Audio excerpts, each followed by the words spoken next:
So, ito, this time naman, try natin triple integral.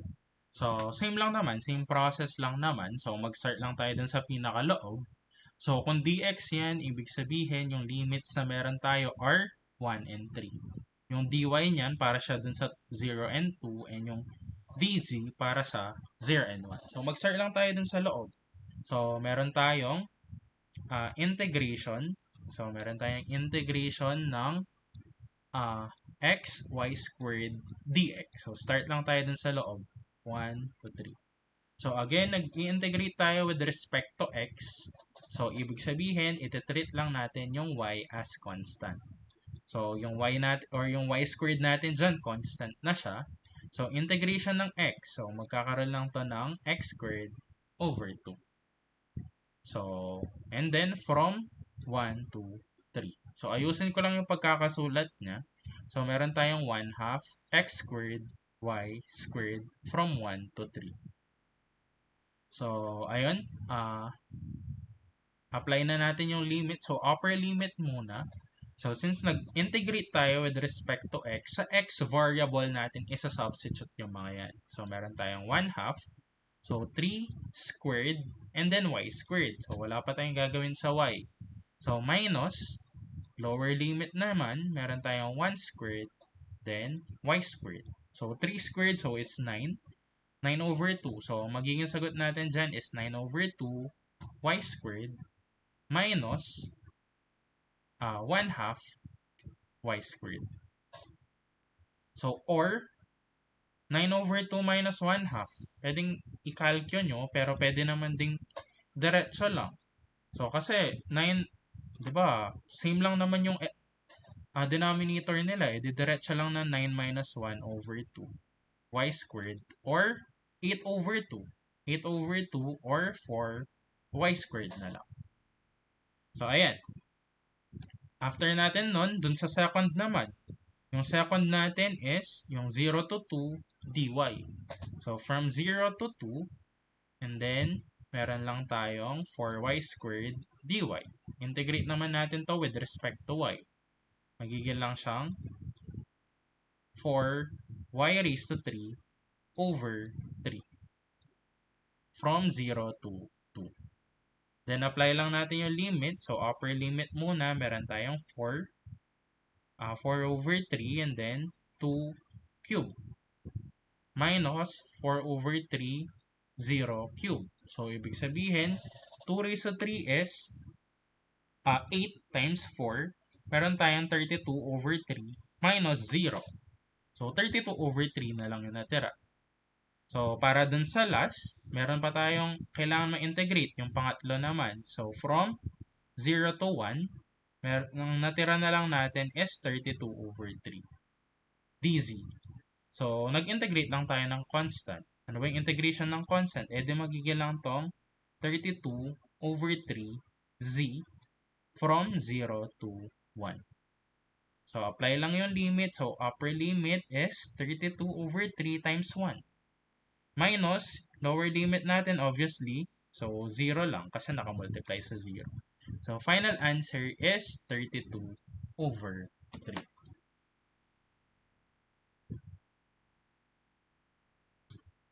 So, next.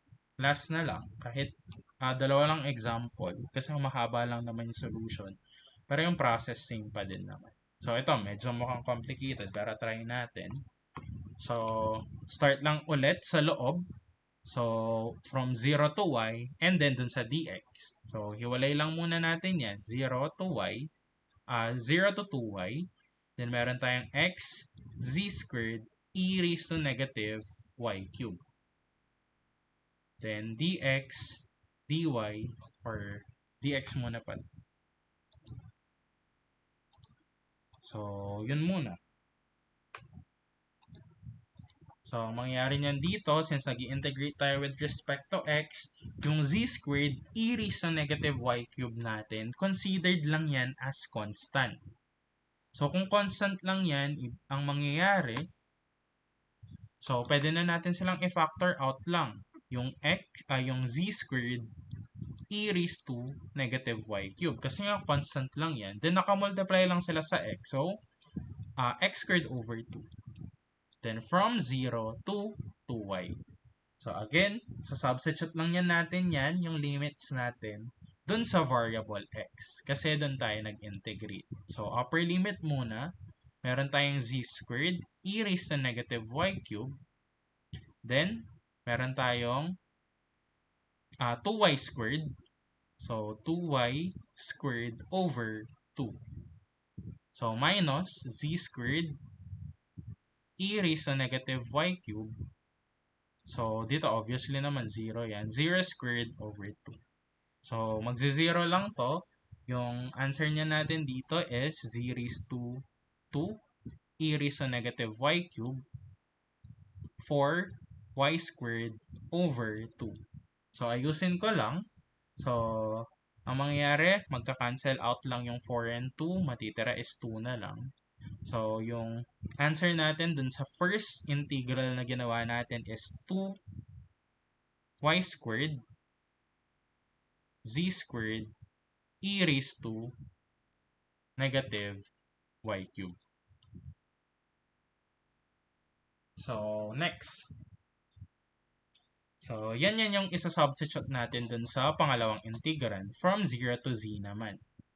So, meron tayong natira na 2y squared z squared e raised to negative y cubed. This time, mag-i-integrate tayo with respect to dy.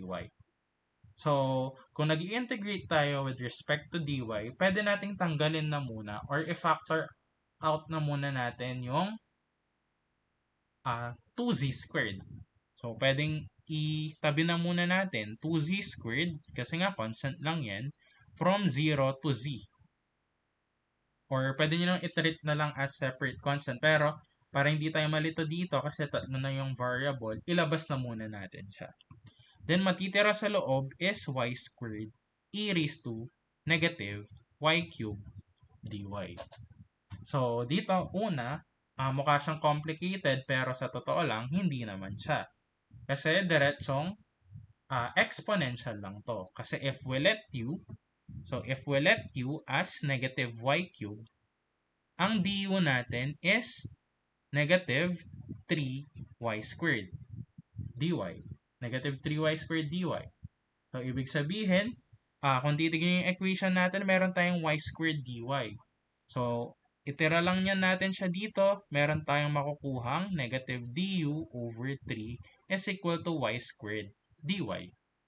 So, apply lang natin, substitute natin siya dyan, magiging lang tong 2z squared. Then, from 0 to z, or kahit tanggalin nyo muna yung yung limits nila. So, wag ko munang isulat yung limits. So, kasi hindi naman natin papalitan yung limits. So, meron na ang matitira na lang is e raised to u. Kasi yan na yung bagong value ng u natin. And then, ang dy is equal na sa negative du over 3. So, ito, u to. So, negative. So, e raised to u multiplied by negative du over 3. So, pwede natin ilabas yung negative 1/3. So, matitira, magiging na lang negative 2 over 3 z squared yung nasa labas, e raised to u du. Pero ano ba yung integration ng e raised to u? E raised to u lang. So, ano ba yung value ng u natin? Yung negative y cubed. So, magiging lang tong negative 2 over 3 z squared. Then, integration na. Diretsong integration, e raised to u. So, ibalik na natin yung value ng u, which is negative y cubed. Then, ang mangyayari lang, kailangan pa natin apply yung limits from 0 to z. So, kung i-apply natin yung limits, ang mangyayari is upper limit muna. So, dito na lang. So, upper limit, meron tayong negative 2 over 3 z squared. Yung upper limit natin, nakamultiply itong buong to dun sa upper limit minus lower limit. So, magiging lang itong e raised to, palitan lang natin siya ng z. So, negative z squared. or z cube minus e raised to, palitan lang natin yung y ng 0. So, e raised to 0.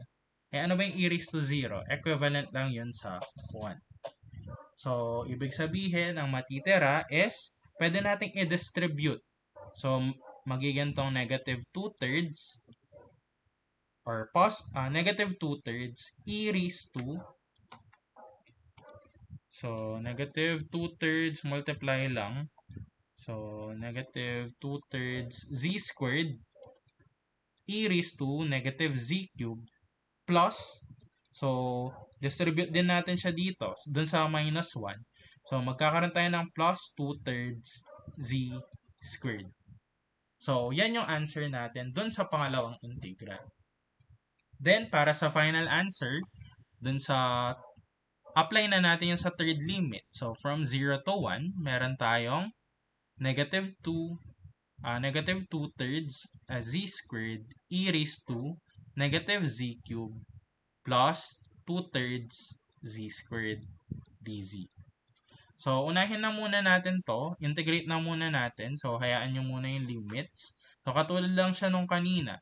So, if we let u as negative z raised to 3, ang du natin is magiging lang siyang negative 3 z squared dz. So, ibig sabihin, ang z squared dz natin is negative du over 3. Z squared dz. So, ibig sabihin, dun sa first term, ang matitira lang, factor out nyo lang yung negative 2/3. So, negative 2/3 integration ng e raised to u, and then, meron tayong negative du over 3. So, factor out natin yung negative 1/3, ang matitira is 2 over 9 e raised to u. Then, apply na lang natin yung, or 2 over 9 e raised to 2 over 9 e raised to, ano ba yung u natin? Negative z cube. Yan yung integration ng first part. So, bali yung integration ng buo, after nyan, yung integration na natin is 2 over 9 e raised to negative z cube. Ano yung integration nito? Diretsong power rule lang. So, meron tayong plus 2 over 3 z raised to 3 over 3 from 0 to 1. So, simplify na muna natin. Magiging tong 2 over 9 plus e raised to negative z cube plus 2 over 9 z raised to 3. So, from 0 to 1.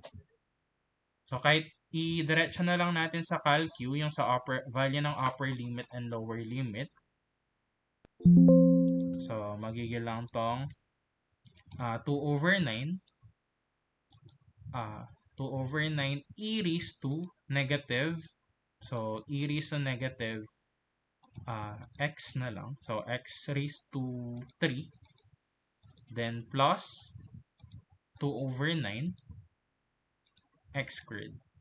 So meron tayong x squared or x raised to 3 pala. Ayan. Then calc lang, upper limit muna, so magiging siyang 0.304. 0.3040. 0.3040. Yung sa lower limit, pagdating natin sa lower limit, calc lang ulit. So, 0, matitira is positive 2 over 9.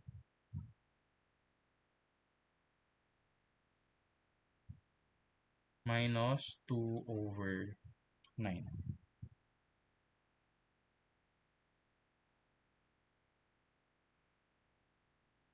So, ayan.